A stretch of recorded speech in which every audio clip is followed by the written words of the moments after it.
Hello students, हम पढ़ रहे थे कारक व उपपद विभक्ति, जिसमें हमने पढ़ा था कि कुछ विभक्तियां तो ऐसी होती हैं जो कारक के अकॉर्डिंग चलती हैं, यानी कारक चिन्हों के अनुसार विभक्ति लगाई जाती है।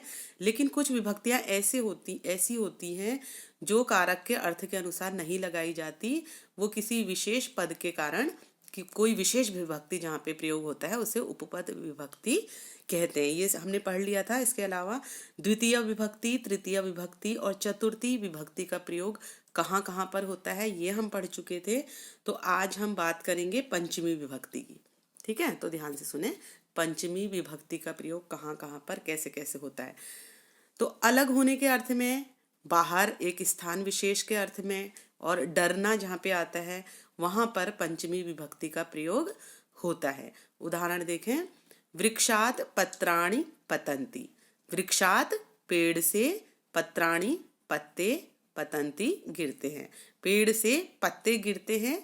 यहाँ पर क्या पता चल रहा है? यहाँ पर हमें अलग होने की बात पता चल रही है कि पत्ते जो हैं वो पेड़ से अलग हो रहे हैं, इसलिए यहाँ पर पंचमी विभक्ति का प्रयोग हुआ है। उसके नीचे वाला सेंटेंस देखें, बालकः सिंहात विभेति। बालकः बालक, सिंहात शेर से, विभेति डरता है। बालक शेर से डरता है, तो डरने के अर्थ में ये सेंटेंस है, तो इसलिए यहाँ पे सिंह में पंचमी विभक्ति लगी है और सिंहात हुआ है। अगला सेंटेंस देखें, गृहात बहि बालकः खेलन्ति। गृहात घर से, बहि बाहर, बालकः बालक, खेलन्ति खेलते हैं। घर के बाहर बालक खेलते हैं। यहाँ पर बहि शब्द आया है, यानी स्थान विशेष है बाहर, तो इसलिए गृह में पंचमी विभक्ति लगी है और गृहात हुआ है। अगला देखें, अनंतरम। अनंतरम का मतलब होता है बाद में।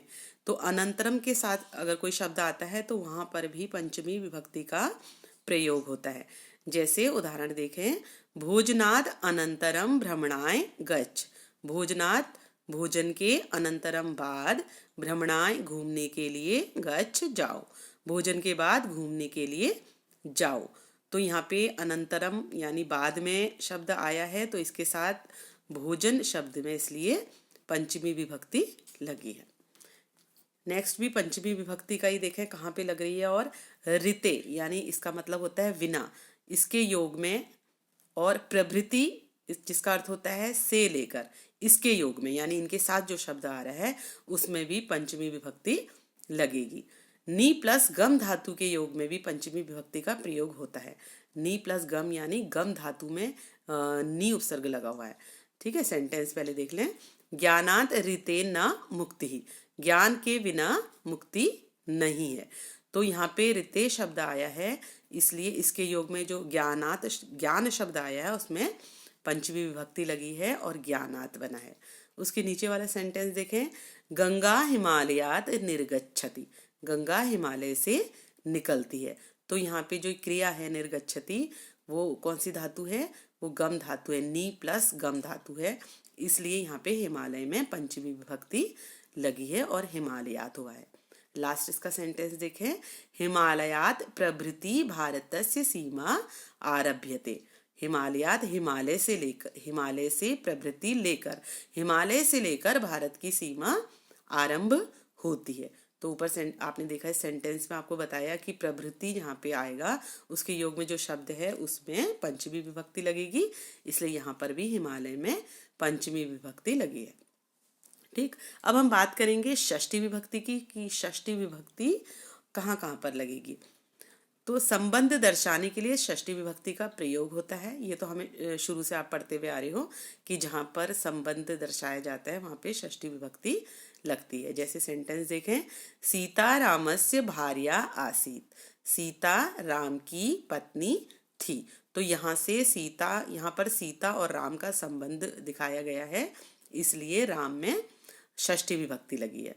दूसरा सेंटेंस, सह श्यामस्य अग्रजः अस्ति। सह वह, श्यामस्य श्याम का, अग्रजः बड़ा भाई, अस्ति है वह श्याम का बड़ा भाई है। यहाँ पर श्याम से संबंध दिखाया गया है, इसलिए षष्ठी विभक्ति का प्रयोग हुआ है। इसके अलावा, ये तो आपने शुरू से पढ़ा है, इसके अलावा जहाँ पर ऊपरी, अधः, पुरतः, वामतः, मध्ये, पृष्ठतः आदि शब्द आते हैं। यानी कि इन शब्दों के साथ जो शब्द आता है उसमें भी षष्ठी विभक्ति का प्रयोग होता है। सेंटेंस देखें, वृक्षस्य उपरि खगाः सन्ति। वृक्षस्य पेड़ के उपरि ऊपर, खगाः पक्षी, सन्ति हैं पेड़ के ऊपर पक्षी हैं। तो यहाँ पर ऊपरी शब्द आया है तो ऊपरी के साथ में वृक्ष आया है तो वृक्ष में षष्ठी विभक्ति लगी है और वो वृक्षस्य हो गया। नेक्स्ट सेंटेंस देखें, सभायाः मध्ये अशिक्षिताः न शोभन्ते। सभाया सभा के मध्य बीच में, अशिक्षिता अशिक्षित यानी अनपढ़, न नहीं, शोभन्ते शोभा देते। सभा के मध्य में अशिक्षित शोभा नहीं देते। तो यहाँ पर मध्य यानी बीच में आया है तो इसलिए सभा शब्द में षष्ठी विभक्ति लगी है। ठीक है, तो ये तो थी हमारी षष्ठी विभक्ति। आगे हम पढ़ेंगे सप्तमी विभक्ति। तो देखें सप्तमी विभक्ति कहाँ पर लग रही है।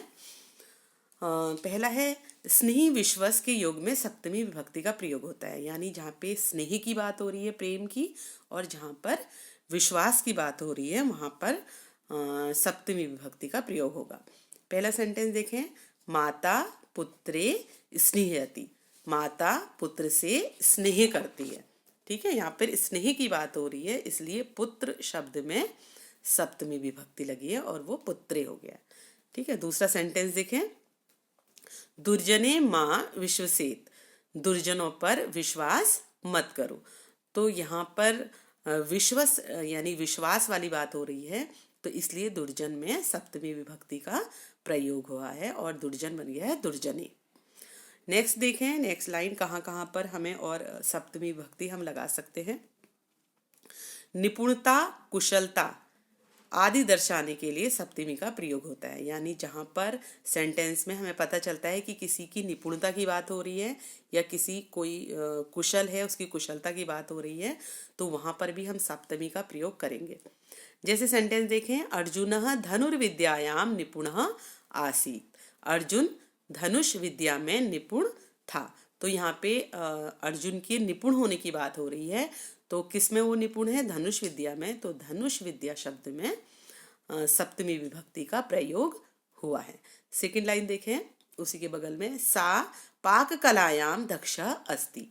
सा वह पाक कलायाम, पाक कला में यानी पकाने की कला में, दक्ष दक्ष यानी कुशल, अस्ति है वह पाक कला में कुशल है।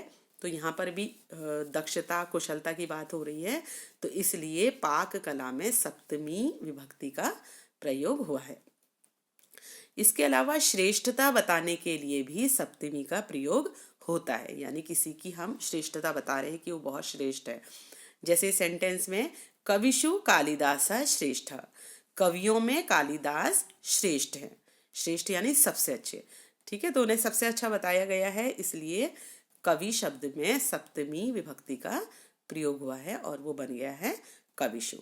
ठीक है, तो हमने द्वितीय विभक्ति का प्रयोग कहाँ पे होता है? तृतीया का, चतुर्थी का, पंचमी का, षष्ठी का और अपवर्णीय सप्तमी विभक्ति का प्रयोग कहाँ पर होता है, कैसे कैसे उपपद विभक्तियाँ यूज होती हैं, प्रयोग होती हैं, ये सब हमने पढ़ा। तो ये चैप्टर जो है कारक और उपपद विभक्ति वाला चैप्टर हमारा यहीं पे समाप्त होता है। नेक्स्ट वीडियो में हम इसी से ग्रामर पार्ट से कुछ अलग लेंगे।